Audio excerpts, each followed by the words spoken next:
Aerosmith's Loretta or Loretta. Can you show me the outtakes?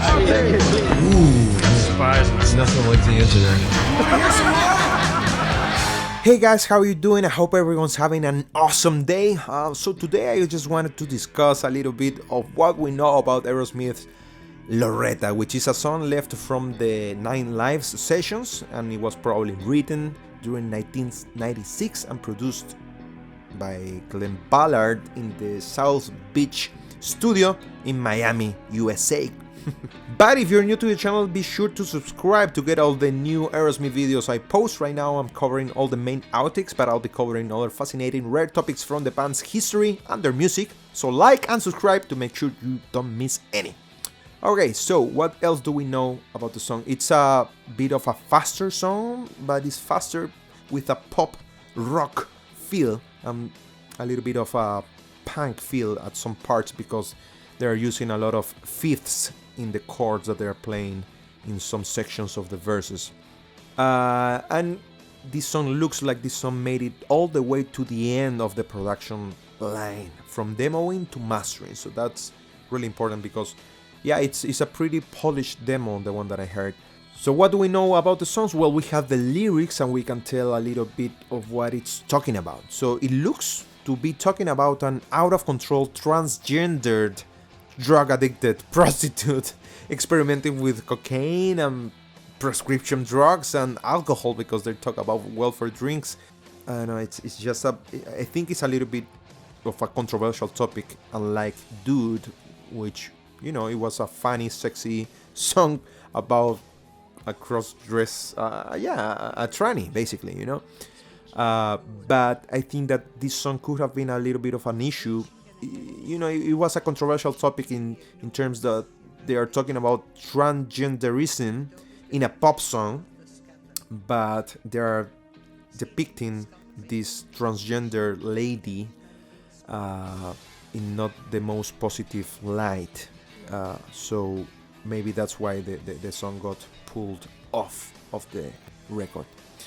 But let's talk about who could have written this song. We don't have any official information about who wrote it, but during the chorus, Steven adds some VAT vocals, very much in the style of the end of the use and as of I Don't Wanna Miss a Thing, or especially the kind of VAT vocals used during the chorus of Girls of Summer. Let me show you what I mean.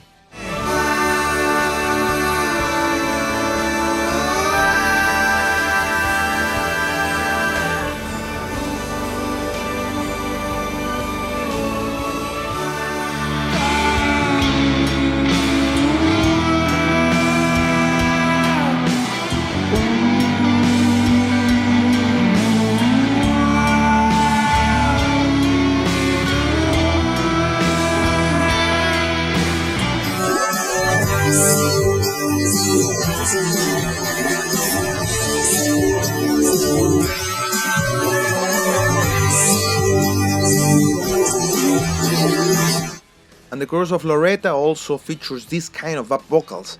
And let me show you how it sounds like. I'm gonna be using this cover that I did, so it's a reference of the Aerosmith song, but they did, Steven, use this kind of up vocals. Take a listen.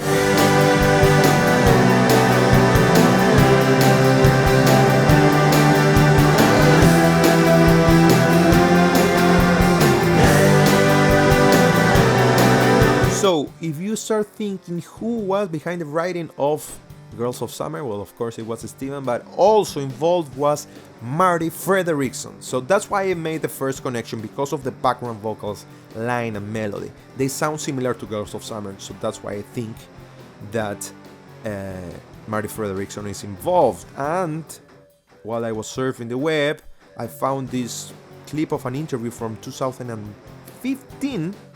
And this is Steven during a press interview before the release of his solo album, where Somebody from Somewhere, and he's there with the Loving Mary band, and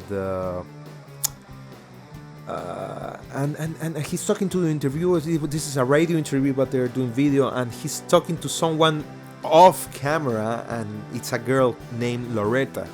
And as soon as he mentions her, you can tell that Steven remembers that he many years ago wrote a song called Loretta, and Marty Fredriksson is there, and he looks and points at him like saying, hey, remember that we wrote this song and she's called Loretta, and I just sing a little bit of Loretta. So I don't know, you take a look at this clip and let me know what you think, because to me it's just absolutely obvious.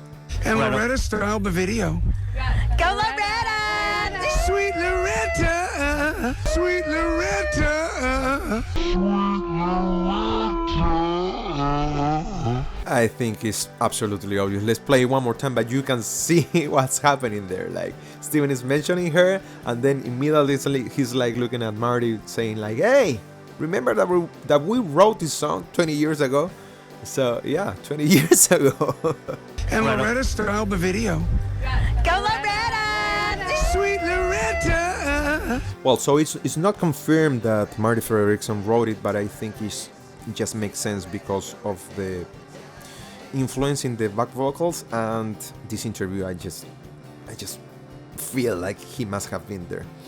What else? Who is the other suspect of writing this song? Just by reading the lyrics, you notice that they're talking about a sweet Loretta, that she's the man of the times. Why is sweet Loretta the man of the times, the man of the times? So if you Google actually sweet Loretta, you're the man of the times, something will show up, and it's actually a reference to the Beatles song Get Back. The second verse reads, sweet Loretta Martin thought she was a woman, but she was another man. Let's hear it. Sweet Loretta Martin thought she was a woman, but she was another man. Anyway, so who would take the time to include such a big reference to a character from a song from the Beatles? Well, none other than Mark Hudson, because he is known to be a Beatle maniac. And if you read Joe Perry's autobiography called Rocks My Life in an Hour of Aerosmith, you can hear a little part that he tells you basically that Mark is just obsessed with the Beatles, and he can't help himself but try to get a reference to the Beatles in whatever song he's working on. So it just makes perfect sense that Mark Houston was involved in the writing of this song, because they're talking about this character created by the Beatles, and they're just making up a story about this other alternate reality of sweet Loretta, about this drug addicted prostitute, this other sweet Loretta. But who was the sweet Loretta Martin that the Beatles were talking about? Well, George Martin was the other, the fifth Beatle, the producer, the Jack Douglas for the Beatles. So it's, I know that the Beatles were writing the lyrics and they had a bunch of versions, but they're not bashing transgender people. They're not saying, hey, if you're gay, you're bad. It was just an in-studio joke that they were doing, you know. They first attempted to do some alternate lyrics talking about an immigration issue in the 1960s in the UK from people from Pakistan, but at the end they chose these lyrics that it's just Paul and John joking to each other. So they don't really make sense. They're just saying, you know, sweet Loretta Martin thought she was a woman, but she was another man, just because it rhymes, just because it's kind of funny. And well, then this is a girl that left her home because she was in trouble, and they're just asking this girl to get back. Anyways, so this is the character that they took, and they wrote the song around her. What else do we know about the song? Let me see. Well, the first mention that we found about this song title comes from April or May of 1998. So probably one of the band members mentioned the song in a press release. So that's the moment in time that we first knew about the song title. What's interesting is that there was a rumor on the online forums of back then, of back in 2004, and someone said that the new song that was gonna be included in Honkin' on Bobo called You Gotta Move, which is a cover, but it's basically an original song, and it includes an extra bridge, it's kind of a jam, and that section the only original section of that song, they said that that the song included one of the lines from Loretta, and at the end of the day, if you hear it, it's actually true. I don't know if the rumor was true or not. Like, I mean, I don't know if the person behind the rumor actually knew what he was saying or she was saying, but the rumor turned out to be true, because You Gotta Move includes the line, I'm drinking welfare whiskey, smoking foot stamp crack, and that's one of the first lines in the song. I'm drinking welfare, whiskey, smoking food stamp crack. I'm drinking welfare, whiskey, smoking food stamp crack. Drinking welfare, whiskey, smoking food stamp crack. So yeah, that was right. And I'm gonna leave a little bit more of information about the song structure.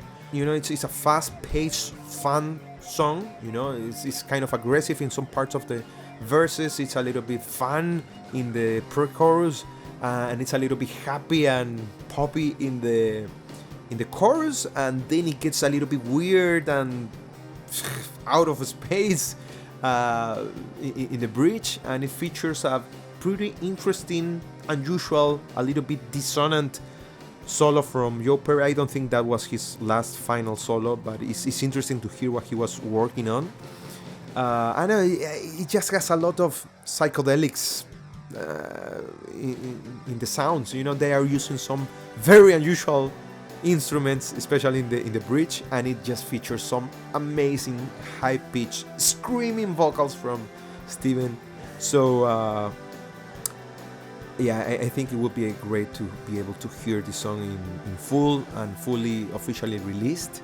I suspect that the reason behind its omission from the album is because of the lyrics and the topic that they're talking about.